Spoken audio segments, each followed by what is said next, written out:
කොන්චිවා ඔයකන දෙකෙන් ජපන් විස්තර YouTube channel එකත් එක්ක අද මම කතා කරන්න හදන්නේ මේ කුකුසේ චෝසේ එක ගැන. ඔයාලා හැමෝම දන්නවා මෙන්න මේ ડોකියුමන්ට් එක ඔයාලට ඇවිල්ලා ඇති. හැමෝගෙම ගෙවල් වලට මෙන්න මේ ડોකියුමන්ට් එක ඇවිල්ලා ඇති අනිවාර්යෙන්. මේක මොකද්ද සහ මේක කොහොමද ෆිල් කරන්නේ? මේකෙන් මොනවද තියෙන්නේ වාසි සහ වාසි මොනවද?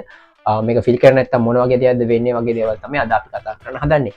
රයිට් මේ කුකුසේ චෝසේ කියලා කියන්නේ ඇත්තටම අවුරුදු 5කට එකපාරක් ජපානි ජීවතන හැමෝටම එනවා මේක ඇත්තනම සෙන්සස් එක ගැන මේක සර්වේ එකක් වගේ එකක් තමයි මේකෙන් මෙයාල බලනවා මේ සිටිය එක කීදෙන කින්නවද ඒවයින් ළමයි කීදෙන කින්නවද පොඩියයි කීදෙනෙක් කින්නවද ලොක්වයි කීදෙනෙක් කින්නවද මේ ඔක්කොම ඩේට ටික මේකට එකතු කරගෙන මෙයාල බලනවා ඒතුවට වාලන සිටියක හොස්පිල්ස් ඇතිද ඒ වගේ ස්කෝල ඇතිද ඒ වගේම ඩේකයා හොයකෙන් වගේ දේවල් ඇතිද මේ වගේ ගොඩක් දේවල් මේ කොක්සේ චෝස එකේ තමයි මෙයාලා බලන්නේ අයිට මේ ඩොකියුමන්ට් එක අනිවාර්යෙන් ඔයාලට ඇවිල්ලා ඇති ඒකින්ද මේක අනිවාර්යෙන් ෆිල් කරන්න මෙතන ඩෙඩ්ලයින් එකක් දීලා තියෙනවා අපි තියෙනවා 10 වෙනි මාසේ 8 වෙනිදාට කලින් මේක ෆිල් කරන්න කියලා මේකේ ඔප්ෂන්ස් දෙකක් තියෙනවා ෆිල් කරන්න එකක් මේක ඇතුලේ තියෙන කොළ ටික ෆිල් කරන්න පුළුවන් එහෙම නැත්නම් මේක ඇතුලේ QR කෝඩ් එකක් තියෙනවා මේක ඔන්ලයින් ඔයාලට ෆිල් කරන්න පුළුවන් මේ පාර මේ කටිය රික්වෙස්ට් එකක් කරලා තියෙනවා ඔයාලට පුළුවන් නම් මේක ඔන්ලයින් ෆිල් කරගෙන යන්න කියලා. ඒකින්ද මං හිතුවා ඔය කටිය සපෝට් එකක් වෙන විදියට මේක කොහොමද ඔන්ලයින් ෆිල් කරන්න කියලා දෙන්නම් කියලා. අපි බලමු මේක කොහොමද ඔන්ලයින් ෆිල් කරන්න කියලා. මේ QR කෝඩ් එක ස්කෑන් කරන්න ස්කෑන් කරාන් පස්සේ මේක ඇතුලේ ඔය කටියට යූසර් නේම් පාස්වර්ඩ් වගේ දේවල් මේ ඩොකියුමන්ට් එක ඇතුලේ ඔයාලට දීලා තියෙනවා. අදාළ ටික එන්ටර් කරලා එතනින් එහාට අපි බලමු කොහොමද මේක ෆිල් කරගෙන යන්නේ කියලා. එහෙනම් අපි කියලා බලමු කොහොමද මේ කොකුසේ චෝස් එක ඔන්ලයින් ෆිල් කරන්න කියලා. රයිට් ඔයාලගේ ඩොකියුමන්ට්ස් ඇතුලේ තියෙන කොලයක් තියෙනවා. ඒ කොලේ QR කෝඩ් එකක් දීලා තියෙනවා. ඒ QR කෝඩ් එක ස්කෑන් කරන්න. ස්කෑන් කරාම මෙන්න මේ වගේ පේජ් එකකට තමයි ඔයාලා එන්නේ. මේක තමයි කුක්සේ චෝසේ වලට තියෙන පේජ් එක. මෙතන ඔයාලට ෆොන්ට් සයිස් එක වෙනස් කරගන්න පුළුවන්. ඒත් එක්කම ලැන්ග්වේජ් එක වගේ දේවල් වෙනස් කරගන්න පුළුවන්. ඔයාලට පුළුවන් මේක ඉංග්‍රීසි වලින් එන්ටර් කරන්න. මම දැන් මේ පාර ඔන්ලයින් සෙන්සස් එක දාන්න හදන්නේ ඉංග්‍රීසි වලින්. ඒක ඔයාලට ලේසි මේක දාගන්න යන්න ඔයාලට මේක බලාගෙන මේක කරගෙන යන්න පුළුවන්.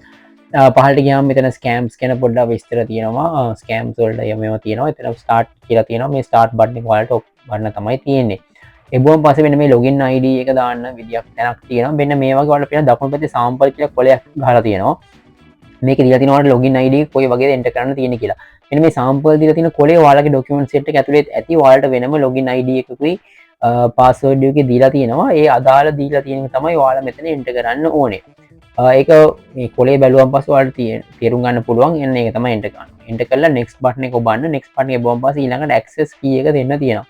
ඒක කොතනද තියෙන්නේ කියලා මෙන්න මේ විදිහට sample එකේ mark කරලා තියෙනවා. ඒ ඔයාලගේ කොලේ තියෙන එක එතනට එන්ටර් කරන්න තමයි තියෙන්නේ. දාරි වල ඔයාලට log වෙන්න තමයි මේකට තියෙන්නේ. log වුණාන් පස්සේ මෙන්න මේ වගේ introduction එකක් දීලා තියෙනවා. මේක කියලා තියෙනවා refresh button එක back button එක වගේ දේවල් ඔබන්න එපා කියලා browser එකේ මේක එන්ටර් කරගෙන යනකොට මොකද ආපහු අලුතෙම පටන් ගන්න වෙනවා කියලා. ඊට පස්සේ මෙතන 2025 10 වෙනි මාසේ පළවෙනිදා වෙනකොට ඔයාලා ගෙදර කොයි වගේ තත්ත්වයක්ද තියෙන එක තමයි එන්ටර් කරන්න තියෙන ඩීටේල්ස් ටික. ඔයාලා විතරක් නම් ඉන්නේ එතන ප්‍රශ්නයක් වෙන්නේ නැහැ. වෙනත් කවුරු හරි එකතු වෙන්න ඉන්නවා නම් ඒ වගේ තියෙනවා නම් මේක එන්ටර් කරගෙන යන්න. රයිට් පහළට ගියාම start entering කියලා බටන් එකක් තියෙනවා. මෙතන මුලින්ම තියෙනවා type of household කියන question එක. ප්‍රශ්න 16ක් තියෙනවා මේකේ. ඔයාලට මේ ටික එන්ටර් කරගෙන යන්න තමයි තියෙන්නේ. මුලින්ම තියලා තියෙන්නේ type of household කියන එකට සාමාන්‍ය household. ඒ කියන්නේ ordinary household කියලා එකක් දීලා තියෙනවා. තනි පුද්ගලයෙක් ඉන්න එකක්. එහෙම නැත්නම් wife කෙනෙක්, married කෙනෙක් ඉන්න කෙනෙක්, unmarried කෙනෙක්, company employee කෙනෙක්. මේ ඕනම කෙනෙක්ට මෙන්න මේ පළවෙනි option එක තමයි වැටෙන්නේ. ඔයාලා ඉස්කෝලේ මොකක් හරි පර්මනන්ට් එක නම් ඉන්නේ ඉස්කෝලෙන් දීලා තියෙන දෙවෙනි option එක තමයි select කරන්න ඕනේ. අදාළ options මුකුත් නැත්තම් ඔය කටියට others කියන option එක select කරන්න පුළුවන්.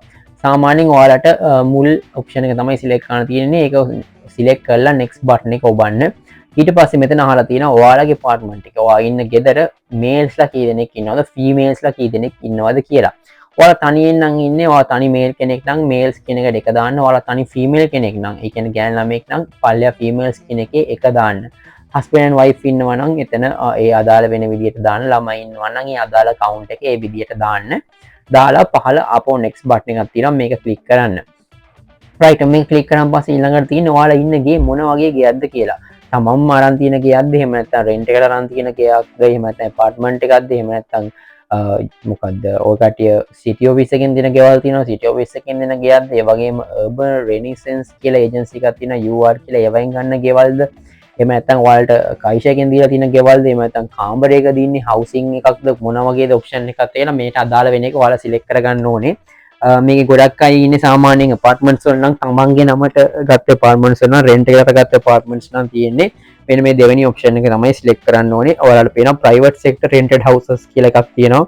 මේක තමයි දෙන්න ඕනේ.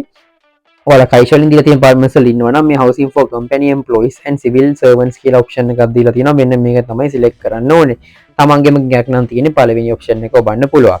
right next button එක next click කරාන් පස්සේ type of building ඒ කියන්නේ ඔය කට්ටිය මේ ඉන්න apartment එක මොන වගේ building එකක්ද මේකේ detached house තියෙනවා apartment එකක්ද house එකක්ද flat එකක්ද එහෙම නැත්නම් tenant house එකක්ද ඒ කියන්නේ terrace එකක් එක්ක තියෙන ගෙවල්ද එහෙම නැත්නම් අද කියන option එකක් තමයි තියෙන්නේ මේකේ ගොඩක් අය දැන් apartments වල නම් අපි ඉන්නේ මෙන්න මේකේ දෙවෙනි option එක apartment house or flat කියන එක තමයි select කරන්න ඕනේ ඔයාලා apartment එක නොවන එකක ඉන්නව නම් අදාළ වෙන එක select කරන්න පුළුවන් right apartment එක select කරාන් පස්සේ මේකේ ඔයාලට දාන්න තියෙනවා තට්ටු කීයක් තියෙන apartment එකක්ද සහ ඔයාලා ඉන්නේ මොන තට්ටුවේද කියලා.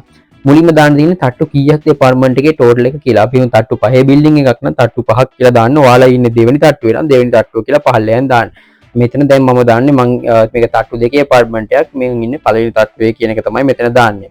right next button එක click කරන්න. next button එක click කරාන් පස්සේ ඊළඟට තියෙන්නේ name and sex එක select කරන්න. ඒ කියන්නේ ඔයාලා ගෙදර ඉන්න අයගේ සම්පූර්ණ නමයි ඔය කට්ටිය මේල්ද ෆීමේල්ද කියලා මෙතන සිලෙක්ට් කරන්න එනවා. මේ ටික හරියට දාන්න කතගනා වලින් එන්ටර් කරන්න names ටික ස්පේස් දීලා ගන්නට එන්ටර් කරගෙන යන්න කතගනා වලින් දාන්න. එතකොට ඔයාලට ලේසි. මොකද ඉංග්‍රීසි වලින් full name එක ගහන්න අපේ කට්ටියගේ නම දිග හන්ද සමහරට ඉඩ මදි වෙන්න ඉඩ තියෙනවා. ඒ කියන්නේ කතගනා වලින් ස්පේස් දීලා හරියට ගහන්න. ඒ අදාළ වෙන household members like මෙතන මම 3 දෙනෙක් දාපුවම තමයි මට මේක පෙන්වන්නේ එහෙම. ඉතින් ඔයාලා අදාළ වෙන විදිහට දාන්න. right ඒක දාලා next කරාන් පස්සේ ඊළඟට අහනවා ඒ අදාළ කෙනා ඇවිල්ලා කවුද කියලා. එතකොට ඔයාලා මේක select කරන්න ඕනේ ඔයාලා head of household ද එහෙම නැත්නම් ඔයාලා spouse කෙනෙක්ද ඔයාලා ළමයෙක්ද කියලා මෙතන select කරන්න එනවා. මෙතන සාමාන්‍යයෙන් තනි කෙනෙක් ඉන්නවා නම් මුල්ම option එක head or representative of household කියන එක තමයි select කරන්න තියෙන්නේ. මෙතන එතකොට මේක select කරලා ඔයාලා next කරන්න තමයි තියෙන්නේ. ඊට පස්සේ හත්වෙනි option එකට තියෙනවා ඔය කට්ටියගේ date of birth එක දාන්න තමයි මෙතන දීලා තියෙන්නේ. ඒකට අදාළ වෙන අදාළ කයට ඔය කට්ටිය නම් date of birth එක දාගෙන යන්න ඕනේ. මේක showa, heisei, rewa කියන options වලට තමයි select කරන්න තියෙන්නේ. heisei මොකක්ද කියලා දන්නේ නැත්නම් Google කරලා බලන්න ඔය කට්ටිය year එක heisei වලින් මොකක්ද කියලා. දාලි වල ඊට එහා පැත්තේ අවුරුදු එක මාසෙ දාන්න තියෙනවා. right මේක දාලා next button එක click කරන්න. next button එක click කරාන් පස්සේ 8 වෙනි කියන්නේ marital status. ඒ කියන්නේ ඔය කට්ටිය married ද unmarried ද කියන option එක මෙතන ඔය කට්ටිය unmarried නම් unmarried දාන්න married නම් married කියලා දාන්න ඒක ප්‍රශ්නයක් නෑ ඒක අදාළ තියෙන විදිහට ඔය කට්ටිය enter කරලා next button එක click කරන්න right next button එක click කරාන් පස්සේ ඊළඟට ඔයාලට තියෙන්නේ select කරන්න 9 වෙනි option එක nationality එක ඔය කට්ටිය ජපන් ජාතිකයේද එහෙම නැත්නම් ජපන් නොවන ජාතිකයේද කියන තමයි select කරන්න තියෙන්නේ මෙතන අපි ඔක්කොම ජපන් නොවන අය නම් ජපන් නොවන අය කියන එක දාන්න ඕනේ ඔය කට්ටිය passport එක ශින්සය කරලා නම් තියෙන්නේ ඔය කට්ටිය ජපන් ජාතිකයන් නම් ජපන් කියලා මෙතන දාන්න එතකොට ජපන් දැම්මම පස්සේ මුකුත් දාන්න නැහැ. අද සිලෙක්ට් කරාන් පස්සේ මෙන්න මේ විදිහට box එකක් open වෙලා මොන රටේද කියලා type කරන්න වෙනවා. මෙතන ශ්‍රී ලංකා කියලා වෙන්න මේ විදිහට මම ගැහුව විදිහට ඔය කඩේට ගහන්න තමයි තියෙන්නේ. right ගහලා ඉවර next button එක click කරන්න. next button එක click කරාන් පස්සේ 10 වෙනි එකට අහන්නේ ඔය කට්ටිය කොච්චර කාලයක් මේ දැන් ඉන්න apartment එකේ එහෙම නැත්නම් ගෙදර ඉන්නවද කියලා. මෙතන ඔය කඩේට දාන්න පුළුවන් කට්ටිය ඉන්න කාලය අවුරුද්දකට අඩු නම් අවුරුද්දකට අඩු එක දාන්න අවුරුද්දත් අවුරුදු 5ත් අතර නම් තුන්වෙනි option එක වගේ වෙන්න මේ විදිහට අදාළ වෙන option එක select කරන්න. කළා next button එක click කරන්න. ඊට පස්සේ අහනවා 11 වෙනි ප්‍රශ්නේ ඔයාලා අවුරුදු 5කට කලින් කොහෙද හිටියේ කියලා. එතකොට ඔය කට්ටිය වෙනත් apartment එකක නම් හිටියේ ඔය කට්ටිය වෙනත් කියන එක select කරන්න මේකෙම නම් හිටියේ මේ same as present කියන එක දාන්න.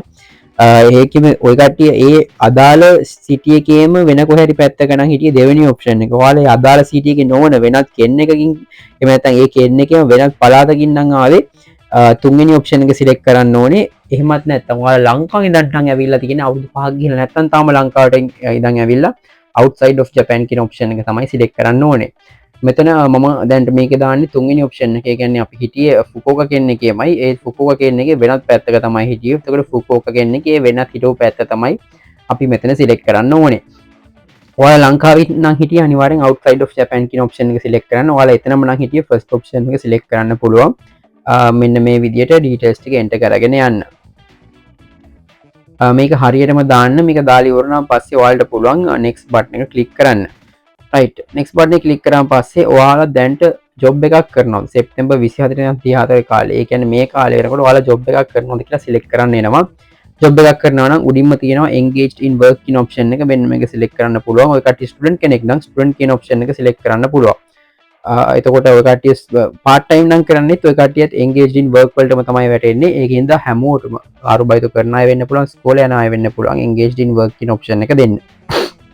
මේක දුන්නාන් පස්සේ ඊළඟට ඔය කට්ටියට තියෙනවා ඔයාලා වැඩ කරන තැන කොහෙද තියෙන්නේ කියලා. ඔයාලා වැඩ කරන තැන ගෙදර නම් ගේ ඇතුලේ නම් ඉඳන් වැඩ කරන්නේ පළවෙනි option එක.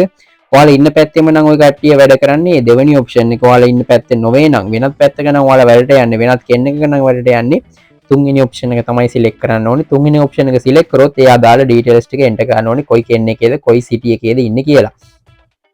right next කරන් පස්සේ ඊළඟට ඔය කට්ටියන් අහනවා employment status එක. ඒ කියන්නේ දැන් ඔයාලා වැඩ කරන status එක මොකද්ද කියලා. ඔය කට්ටිය regular employee කෙනෙක්. ඒ කියන්නේ ශේෂයින් කෙනෙක් වෙන්න පුළුවන්. dispatch employee කියලා හකෙන් විදියට වැඩ කරනවා නම් ඒක දාන්න පුළුවන්. part time කරන අය නම් අරුබයිතු කරන අය නම් ඉන්නේ part time කියන තුන්වෙනි option එක select කරන්න පුළුවන්. මේ තුන එකක් තමයි අනිවාර්යෙන් වැටෙන්නේ. ශේෂයින් ඉන්න අයට පළවෙනි එක, හකෙන් වලට ඉන්න අයට දෙවෙනි option එක, තුන්වෙනි අයට ඉන්න තියෙන තුන්වෙනි part time කියන option එක. ඒක select කරන්න next කරන් පස්සේ ඊළඟට ඔයාලට එන්න කරන්න වෙනවා වැඩ කරන තැන නමයි, වැඩ කරන තැන business එකේ type එකයි, වැඩ කරන job එකේ details උයි. එතකොට ඔයාලා දැන් ඉංජිනේර වීසා නම් ඉන්නේ ඔයාලා කංගයකට දාපු විදියට දාපු කයිෂ එකේ නම ඊට පස්සේ ඒ කයිෂ එක මොන වගේ කයිෂ එකක්ද මොනා කරන කයිෂ එකක්ද ඒත් එක්කම work description එක මොකක්ද කියලා දාන්න ඕනේ. කොම්බිනි වගේ නම් කොම්බිනි කියලා දාලා ඔය කට්ටිය වැඩ කරන මුලින්ම දාන්නේ කොම්බිනියේ නම family mart කියලා අපි හිතුව family mart මෙන්න මේ විදියට දාලා ඒකේ type of business එක කොම්බිනිය මොනවද ඔය කට්ටිය කරන්න කියලා આવොත් customer service ඒ වගේම රෙජි ඒ වගේම ශීන දශය වගේ දේවල් තමයි කරන්න කියලා දාන්න ඕනේ. next button එක click කරන්න. next button එක click කරාම පස්සේ ඊළඟට ඔය කට්ටියට තියෙනවා ඔය කට්ටියගේ වැඩ කරන phone number එකක් මෙතන enter කරන්න. මේ phone number එක ගහලා ඉවරලා ඊට පස්සේ තියෙන ඔය කට්ටියගේ ගෙදර address එක enter කරන්න. මේ address එකට ඔය කට්ටිය සාමාන්‍ය UBIN බංගු එක දැම්මම පස්සේ search button එකේ බොම මේ ටික ඔක්කොම auto වැටෙනවා. වැටුණාන් පස්සේ next කරන්න. next කරාම පස්සේ ඒ කියන්නේ address එක ඔක්කොම ගහලා next කරාම පස්සේ මෙතන පහළ ඔයාලට පෙන්නනවා ඔය කට්ටිය address එක දාලා උතුමින් පහළට ගියාම ඔයාලා දාපු ඔක්කොම details ටික මෙතන පෙන්නනවා. මොන හරි වෙනස්කම් කරන්න තියෙනවා නම් එහා පැත්තේ දකුණු පැත්තේ උඩින්ම තියෙනවා correct කියලා බටන් එකක්. මේ බොතම් බලන්න මේ බටන් එක ක්ලික් කරාන් පස්සේ ඔයාලට පුළුවන් ඒ edits කරන්න. මොකද ප්‍රශ්න නැත්තම් next button එක click කරන්න. next button එක click කරාන් පස්සේ ඔයාලට අලුත් password එකක් enter කරන්න එනවා මෙතනට. මේ අලුත් password එක ඔයාලට enter කරන්න පුළුවන් ඊළඟට. එතකොට ඔය කට්ටිය ආපුවා මේ sign in එකක් කරනවා නම් එහෙම නැත්නම් census එකට log වෙන්න ඕන නම් මේ details ටික දාලා ඔයාලට කරන්න පුළුවන්. password එක enter කරලා okay button එක click කරලා ආපහු okay button එක click කරාම පස්සේ මෙන්න මේ විදියට census response completed කියලා page එකක් එනවා. මේ page එක ආවා කියලා කියන්නේ login ID එක තියෙනවා. ඊට පස්සේ පල්ලෙහින් acceptance date එකයි time එකයි. මේ ටික ආවා කියලා කියන්නේ ඔයාලගේ document එක මේක complete. ඒ කියන්නේ ඔක්කොම okay වුණා කියන එක තමයි මෙතනින් පෙන්වන්නේ. මේක ආවා කියලා කියන්නේ ආයෙ මුකුත් enter කරන දෙයක් නැහැ. ඔයාලට මොනවා හරි වෙනස්කම් කරන්න තියෙනවා නම් ආපහු පස්සට ඇවිල්ලා ඔක්තෝබර් 8 වෙනිදාට කලින් මේකේ වෙනස්කම් කරන්න පුළුවන්. right මම හිතනවා අයිඩියාවක් ආවා කියලා කොහොමද මේ කොකුසේ චෝස් එක ෆිල් කරන්න කියලා. මේ කොකුසේ චෝස් එක අනිවාර්යයෙන් ෆිල් කරන්න ඕනි. මොකද මේක ෆිල් කරේ නැත්නම් රජයට පුළුවන් ඔය කටට කොළ 50ක දඩයක් ගන්න. ඒකින් අනිවාර්යෙන් මේක ෆිල් කරන්න. මේක ෆිල් කරන්නේ නැහැ කියන හැම ප්‍රශ්නයක් වෙන්නේ නැත්තේත් නෑ. ඒත් මෙයාලට පුළුවන් කොළ 50ක දඩයක් ගන්න. ඒකින්ද මේක අනිවාර්යෙන් ෆිල් කරලා යවන්න. නැත්නම් ඔයාලටම තමයි මේක ප්‍රශ්නයක් වෙන්නේ. මේ කුසේ චෝසය ගැන තව කියන්න දෙයක් තියෙනවා. ඇත්තටම මේක මෙන්න මේ වගේ නිල් පාට ડોකියුමන්ට් එකක් තමයි ඔයාලා ගෙදරට එන්නේ. මීට අමතරව වෙනත් දේවල් ඔය කට්ටියගේ ෆෝන් එකට SMS එකක් එහෙම නැත්නම් වෙබ්සයිට් වල ඩීටේල්ස් එන්ටර් කරන්න කියලා આવොත් මේවා එන්ටර් කරන්න යන්න එපා. මොකද ඒක ඇත්තම ස්කෑම් එකක් වෙනවා ජපානයේ මේ කුසේ චෝසය කරන දවස්වලට ඔය කට්ටියගේ පර්සනල් ඩීටේල්ස් ගන්න. ඒකෙන් අනිවාර්යයෙන් මෙන්න මේ ડોකියුමන්ට් එක හරහා මේක ෆිල් කරන්න. වෙනත් හැංග් වලට ඔය කට්ටිය ඩීටේල්ස් දාන්න යන්න එපා. right මම හිතන්නේ වීඩියෝ එකෙන් ඔකට අයිඩියා ආව කියලා කොහොමද මේක ෆිල් කරන්න කියලා මොන හරි දැනගන්න තියෙනවා නම් මේක ෆිල් කරන මොන හරි ප්‍රශ්න ආවොත් මොන දැනගන්න තියෙනවා නම් අනිවාර්යෙන් මැසේජ් එකක් දාන්න එහෙම නැත්නම් කමෙන්ට් එකක් දාගෙන යන්න. එතකොට ඔයකට මම සපෝට් එකක් දෙන්නම් කොහොමද මේක ෆිල් කරන්න කියලා. right වීඩියෝ එකෙන් එච්චරයි අද කරන්න තියෙන්නේ. ඔයකට මේක ෆිල් කරගෙන අනිවාර්යෙන් ඩේට් එකට කලින් ෆිල් කරගන්න. right යන්න කලින් කියන්න කැමති තාමත් අපේ channel එක subscribe කරලා නැත්නම් පල්ලෙහා subscribe button එක තියෙනවා අනිවාර්යෙන් click කරගෙන යන්න. වීඩියෝ හොයලා කියලා අනිවාර්යෙන් share කරන්න. මේ ගැන විස්තර හොයන තවත් අය ඉන්නවනම් අනිවාර්යෙන් එයාලත් එක්කත් මේක share කරන්න. right අනිවාර්යෙන් නම් මේක ෆිල් කරන්න. අපි ඊළඟ වීඩියෝ එකෙන් හම්බෙමු. sayonara.